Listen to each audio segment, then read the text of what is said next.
Records in global temperatures, greenhouse gas emissions and ocean heat were broken last year. This is according to a new report from the UN's World Meteorological Organization. They say this led to 90% of the world's oceans experiencing heat waves last year. Among other things, these aquatic heat waves led to coral bleaching, which devastates marine ecosystems and causes economic losses in coastal communities. Well, volunteers in the Indian coastal region of Goa are now trying a different way to give heat-stressed coral a new lease of life. A short dip into the ocean, but not for fun. These marine biologists and volunteers have a mission to carefully move fragments of Goa's intact coral reefs and replant them before they are lost. 50 or 60% of the corals worldwide have gone and they're not coming back. Many more are under threat. Rising global temperatures are increasing ocean heat waves. One impact is coral bleaching, which turns coral white and puts them at risk of dying off completely. Home to around a quarter of all marine species, coral reefs are crucial for sea life. Banker-turned-conservationist Venkatesh Shalu and his team moved the coral to more habitable waters, a laborious and costly job. To finance this, they decided to get tourists and locals on board. We just said, let's start the Adopt a Coral program. And it's a one-year adoption period where we give them a certificate of adoption, we give them the photograph of the coral fragment, we give them the sizes, with a promise that we will give them a fresh photograph at the end of 1 year with the increased sizes. Avantika Mishra is one of the project's supporters. A regular surfer and diver, she often spends her time in the waters here. In 5-6 years of diving myself, I've seen the decline of the color of the coral, for example. And that hurts. It's nice to be able to do something, even if it's just a little bit. Venkatesh and his team have replanted more than 500 corals to date. It's painstaking work, considering the size of the ocean and how many corals have been destroyed. Avantika is realistic about the challenge, but she believes the adoption project will do more than just raise money. Because I think it's really cool. It's a really cool way to create impact, because when you make people feel like they own something and when they lose it, it hurts that much more. A hurt few can afford. Corals support around 1 billion people through food and income for tourism and fisheries, essential for life in the sea and beyond. Henna Hundal is a delegate to the UN Climate Change Conference and a climate and policy researcher at Stanford University in the United States. Welcome to DW. Paint us a picture, if you would, of what the world would look like in 20 or 30 years if we continue down our current path. Yeah, thank you for having me. I think based on current projections, what we're really preparing for is destruction to habitats, loss of flora and fauna, and unlivable conditions in many parts of the world. You know, we've seen heat waves increase in intensity, duration, and frequency. We're seeing tropical cyclones increase in intensity, and a greater proportion of them being category 4 and 5.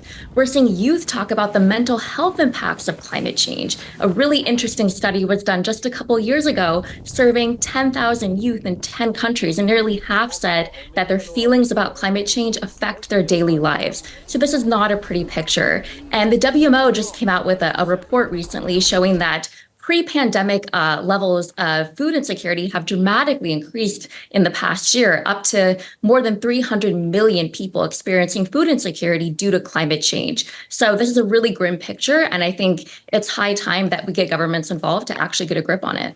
Right, that grim picture is a familiar one. Why do you think that, given that we all know what's going on, why isn't climate change being combated faster?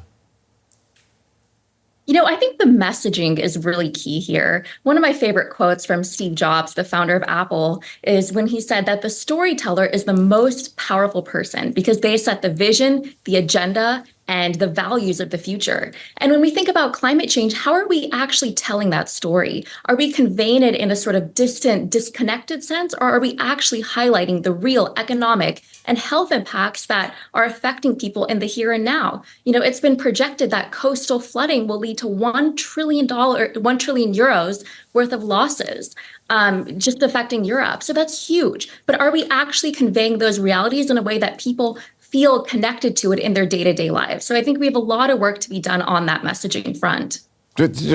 So I think you posed the statement as a question. Are you saying that we are not doing sufficient to put that message across? Because it seems to me you can barely turn on a TV these days without seeing someone getting flooded or someone having a drought or this river having dried up, whether it's in Europe or Bangladesh or anywhere.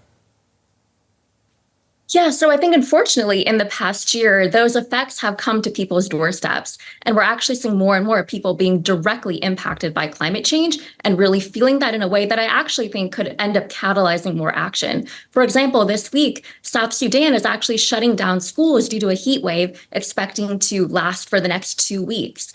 We've seen in 2 years ago in the UK, roads were buckling under a really devastating heat wave in the summer of July 2023. So I think as these impacts, unfortunately, come to the doorstep of people, they're going to feel it more deeply. But what I had hoped for is that people wouldn't have to feel it so deeply for that messaging to really hit, that governments and policy experts could do a better job of articulating these challenges before the crisis actually hit. Thank you so much for joining us, Henna Hundal from Stanford University. Thank you. More from DW climate reporter Louise Osborne. Hi, Louise. We just saw there how rising temperatures are impacting the oceans. What else does this new report tell us about what's happening? So it confirms some of the information that we have before. 2023 was the hottest year on record by far, and there were lots of other records that were smashed as well. Ocean temperatures, there are the highest levels of greenhouse gas emissions in the atmosphere than ever before.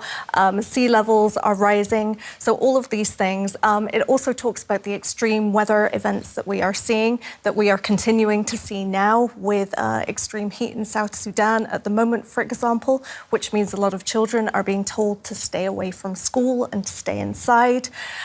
So it talks about those kinds of issues and also about food security and how access to food is being impacted by climate change. So some really devastating statistics there. I mean, is there anything positive in this report at all? So, I mean, it does point out that climate financing, for example, has doubled in the past few years, which is really great. It's money to enable us to reduce carbon dioxide emissions and to look at ways that we can adapt to the changes that we are seeing as a result of climate change. So that's a positive, although there needs to be a lot more money there. And it also talks about renewables. So we're talking about wind, solar and hydro energy, for example. Now, new electricity additions last year, powered by renewables, grew by almost 50% more than in 2022, according to the International Energy Agency. And the WMO says that that gives us the prospect that by 2028, 2030, actually, when the world leaders have promised to triple renewable energy by, that we are moving in a good direction to try to achieve that. So there are some positives in there, although fewer. Positives that we need to hang on to, though. I mean, we've seen several reports, haven't we, recently pointing to this rise in global temperatures. I mean, are we expecting this trend to steadily continue in the next year? It's probable that we are going to see more records broken.